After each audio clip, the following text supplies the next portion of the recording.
মধ্যে আমি নিয়ে নিয়েছি কতগুলো টমেটো। এটা কিন্তু একদম মানে পাকা পাকা লাল লাল টমেটো নিলে ভালো। তার সাথে দিয়ে দিচ্ছি রসুন, প্রায় 1/3 কাপ আছে। আদার টুকরো বড় বড় করে আমি কেটে নিয়েছি, 2টা দিয়ে দিলাম। তার সাথে আমি এই যে পেঁয়াজ ব্যবহার করেছি, প্রায় এখানে আছে 1/2 কাপ পরিমাণ। সাথে আমার মনের মাধুরী মিশাই আমি এখানে শুকনো মরিচ দিয়ে দিয়েছি। আপনাদের টেস্ট অনুযায়ী এখানে অ্যাড করবেন। এখন কড়াইয়ে আমি এটা ভেজে নিয়েছি কিছু সময়, 5 মিনিট মতো কড়াই থেকে উঠিয়ে নিলাম। তো ওটা ঠান্ডা হোক। এইদিকে সেম কড়াইয়ে আমি ভেজে নিচ্ছি হচ্ছে শীতল। এটা আমার আম্মুর হাতের একটা স্পেশাল রেসিপি। আপনারা যদি রেসিপি চান উত্তরবঙ্গের জনপ্রিয় শীতলের, তাহলে আমাকে কমেন্ট করে জানাতে পারেন। আমি অবশ্যই আম্মুর থেকে রেসিপি নিয়ে আপনাদের সঙ্গে শেয়ার করব।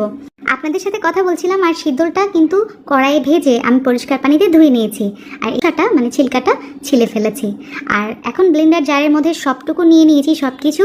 তার সাথে শীতলটাও দিয়ে দিলাম। খুব ফাইন একটা পেস্ট বানাই ফেলতে হবে। মানে 1 কাপ পরিমাণ কুকিং অয়েল, তার মধ্যে দিয়ে দিচ্ছি ওই যে ব্লেন্ড করে রাখা সেই পেস্টটা দিয়ে। চুলার জালটা মিডিয়ামে থাকবে। এখন এটা রান্না করব। তার আগে আমি এখানে বাটি ধোয়া পানি অ্যাড করেছি প্রায় 1/3 কাপ মতো।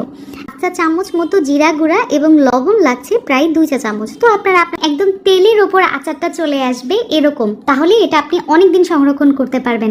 নামানোর ঠিক 5 মিনিট আগে আমি ব্যবহার করেছি কতগুলো বোম্বাই মরিচ। থেকে নামিয়ে যখন একটু ঠান্ডা হয়েছে না, তখন আমি বয়ামে, এটা পরিষ্কার বয়ামে এটা তুলে ফেলছি। দেখতে